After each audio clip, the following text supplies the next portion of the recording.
know what sucks? Being hated by your in-laws. But that is nothing new for our MC Saimori Miyo, who comes from nothing but family trauma that she magnificently overcame in season 1. When there is family drama, it takes a strong partnership to overcome the ties that are blood relationships. So when Demon Mother Teresa tells you to put on a maid outfit and get on all fours, you tell her, I'll do it. Welcome to another episode review of My Happy Marriage, Season 2, Episode 2, Aratana Shiren. This episode legitimately has everything you would want out of an episode. Great character development, action, and body heat action. After running away from dishing out blue balls with an emphatic door slam, Miyo's thought of going beyond hand-to-hand body heat to side on the same bed body heat has gotten her all out of sorts as she wakes up in a separate bed in a separate room. Nervous. Miyo went from nervous about body heat transfer of electricity to being nervous about Demon Mother Teresa. OG maid Nae comes by knocking to fetch Waka Okusama to go meet Okasama. After being belittled and talked down upon like she went back in time, it totally feels like another slap to the face moment could be in her future. The most trusted OG maid takes Miyo to the scary future mother-in-law that didn't even flinch at Kyoka's lightning. And so enters Miyo inside a room of various sparkles of gorgeous, perfect for Tadakio's my honey, but definitely not good enough for the scrubs of the Saimori family. You see that? That's a set of fabric that's suitable for your past traumas. Demon Mother Teresa continues her patronization of poor Miyo. Fuyu does not accept Miyo as she doesn't believe she is good enough to be a kudo. As the kudos gain nothing from a family with lower status, and she thinks of Miyo as just another maid. Sorry, OG. So the episode starts off right away addressing that snobby, noble archetype that is Fuyu, as she belittles this dirty, scrawny insect that wants to claim the status of something she doesn't deserve. And poor Miyo, who's probably having flashbacks. But for Fuyu, she doesn't realize that Miyo has already had this character arc. So now Miyo is way more resilient towards this type of parental foolery, who can actually slap you in your sleep anytime she wants. The OG maid, Nae, whom we can all see the maturity and respect on her wrinkles, has the gall to speak back politely to the Demon Mother. That Kyoka might not like this, but Miyo stays ready to win over her future mother-in-law at all costs, so she accepts the maid uniform and allows the OG maid to be in her care. Demon Mother Teresa feels the masochistic pleasure of putting another lowling in her place. Look at this fraudulent kudo Saimori trash. She accepts her place in trauma. As we can all figure out from the previous episode, Miyo's struggles with family dynamics are gonna be a bit different this time around, especially with her new powers and already overcoming certain mental barriers. But it is Fuyu who is gonna have the biggest hurdle to overcome as a character, as she's gonna have to embark on a journey to overcome probably decades and decades of history of reinforcement of this condescension from her kudo status. This is the perfect hook to the episode that addresses the biggest elephant in the room that isn't cousin NTR related. That is the future mother-in-law and future daughter-in-law dynamics. While Miyo is at home being forced to relive her past, Kyoka is out in the land of ignorance, unraveling this mystery of this rise of demons in his father's town, in which, by his estimation, is an unnatural happening due to no real history of folktales associated with the area. Kyoka makes his way to the previous episode's lady's shop, where she points out exactly where one of the rumors of the appearance of the demon or that shady character appeared. It just so happens to be at the tippity top of danger. The OG maid Nae puts Miyo to work, and right away she notices the earnest hard work that she is willingly putting in. Unlike Kyoka's exes, sweep the leaves and wipe them streaks off them windows, Miyo is surprisingly, maybe not surprisingly, doing an incredible job at putting in the work like all the other maids. What Fuyu is not realizing is that her permanent maids are gaining nothing but respect for Wako-sama. There's nothing more uplifting than seeing someone that is supposedly of higher status working harder and better than you at your own job. Don't get fired from your job, y'all. OG Butler is cleaning after the demon mother, and here she is talking shit behind Miyo's back like she should be giving up right about now, but with the smirk of the OG. It's quite the opposite, as a person with high status doesn't like it when lowlives don't know their place, but she's exactly in the place where Demon Mother Teresa. put her on her hands and knees. So it's a pretty contradictory moment for Fuyu. So in reality, Fuyu just wanted to break Miyo's will, but you can't break what Miyo has already overcame. And you can't break what bond she has already built with their own Danma-sama. This is Miyo's resolve. This is her Kakugo. A demon mother on her high horse is one that results to violence when those don't follow her standards. So she lifts her hand for physical punishment, to release a slap, to continue the cycle of keeping the poor poor, and she swings! But not in my house. Tadakio mans up again when it matters the most, like in the previous episode, to remove His honey. by putting a woman in her place from inflicting unnecessary violence, and even apologizes to Miyo for his wife's unruliness. Fuyu's generational stereotyping of Miyo in her doubting Miyo's Kakugo is quite the menacing contradiction, as the fabric of her warped understanding is being challenged by a person with real resolve that you and I know has what it takes to carry on the powerful name of Kudo. All the maids gather around Miyo as Tadakio puts Fuyu back in her place to tell Miyo, thank God, up that bitch! It didn't take very long for Miyo to gain the respect of the maids, as someone in her position would likely look down upon them and wouldn't put in the same blood, sweat, and tears just as they do. With Miyo's traditional waifu abilities that would keep a feminist's coochie dried and shriveled up, all the maids and the OG continue to give their encouragement due to her good work at cleaning, and even acknowledge that Fuyu will accept her one day, acknowledging even further why Kyoka picked Miyo to be the one. It looks like it didn't take long for Miyo to show her worth, to challenge Fuyu's preconceived notions about her. And what is most incredible about this scene is that it shows that Miyo sees herself as no better than anyone else, and can put in the same amount of getting her hands dirty, just as everyone else is that's serving the Kudo family. That right there is a true display of character and leadership. And to make it even more satisfying is to be acknowledged for your hard work. Here we are at the rundown mansion with Kyoka alone. In this godforsaken not abandoned mansion, Kyoka walks on creeks with signs that this is a crazy meth lab. Or there's nothing more creepier and scarier than Eradicate on meth, as Kyoka stumbles back from what he unveiled in this super suspicious creepy place. And what he finds is even more revealing, as it reveals something that has yet to be revealed.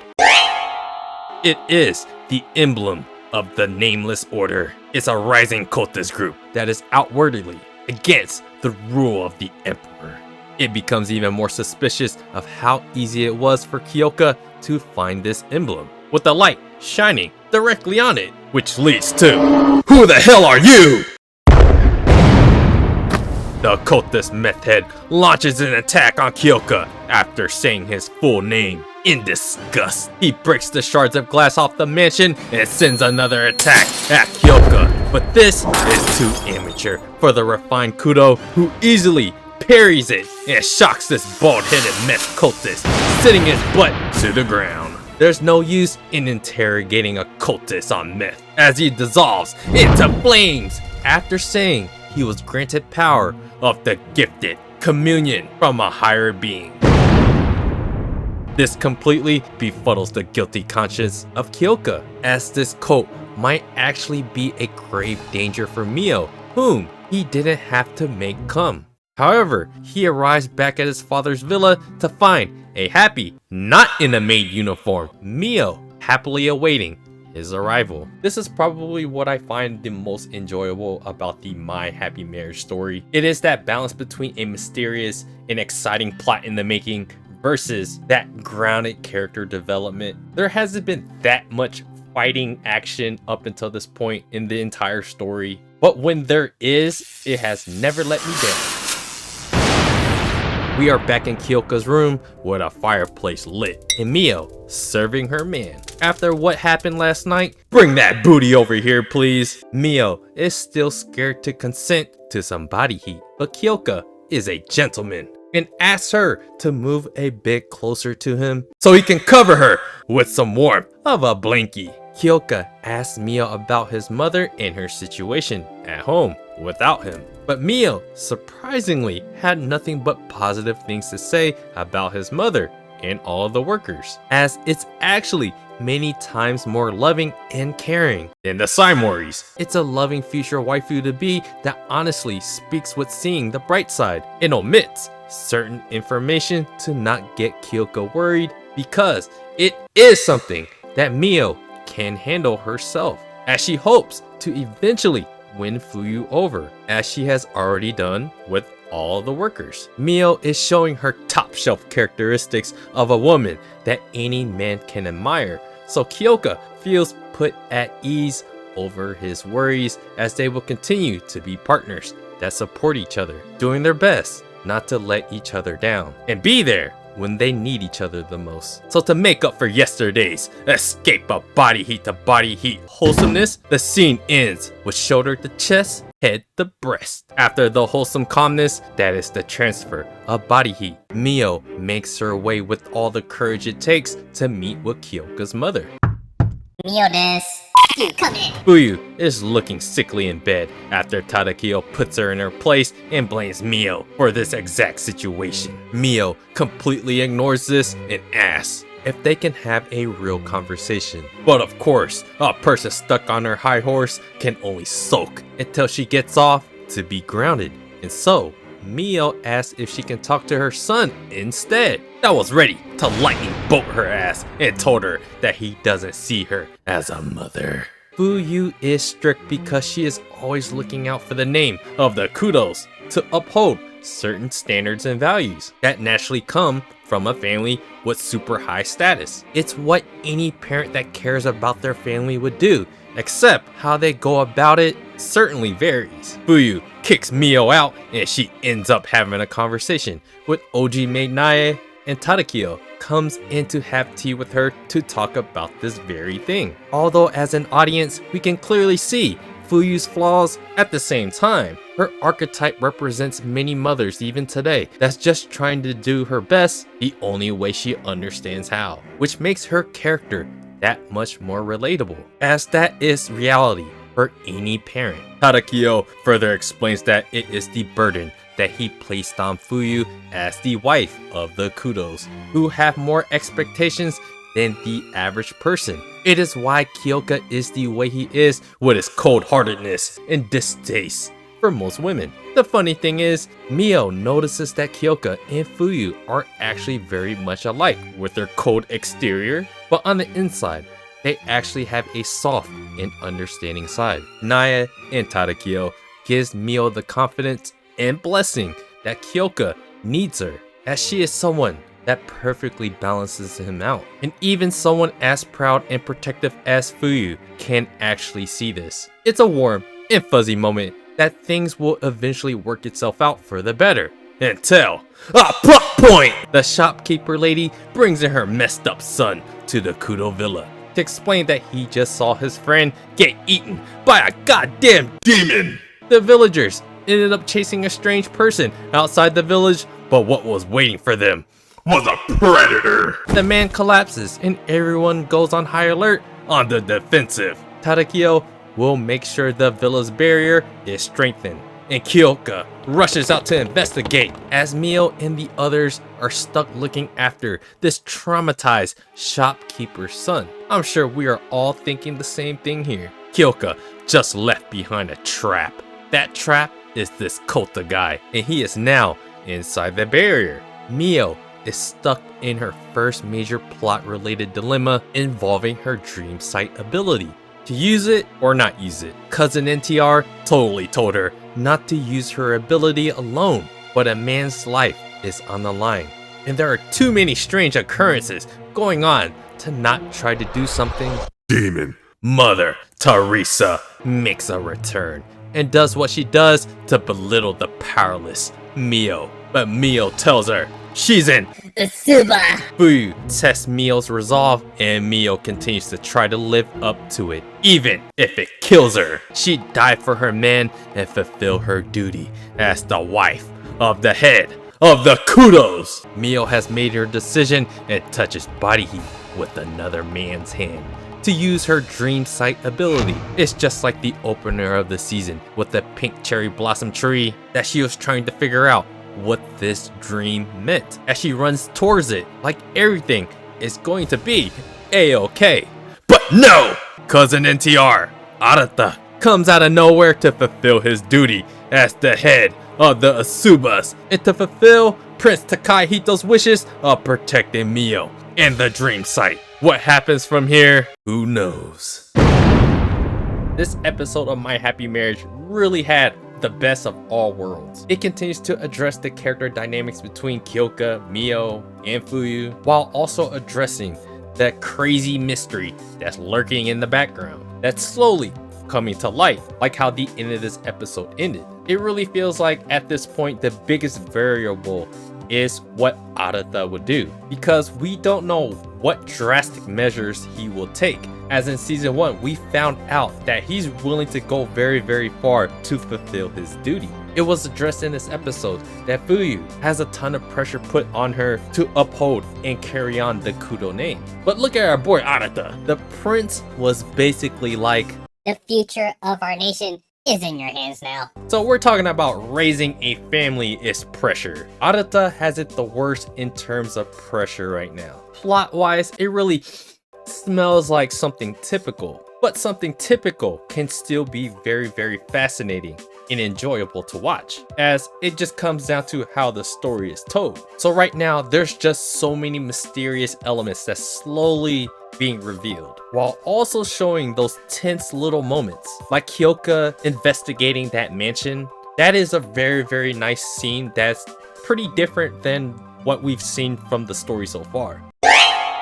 And then you sprinkle in those cool little action scenes that pretty much satisfies my taste buds for this story. I'm mostly here for the Kyoka and Miyo character development. And now specifically for this season, I would like to feel the satisfaction of Fuyu and Kyoka mending their relationship. Who doesn't want to see parents and their offspring making up? Along with Fuyu also accepting Miyo in the end.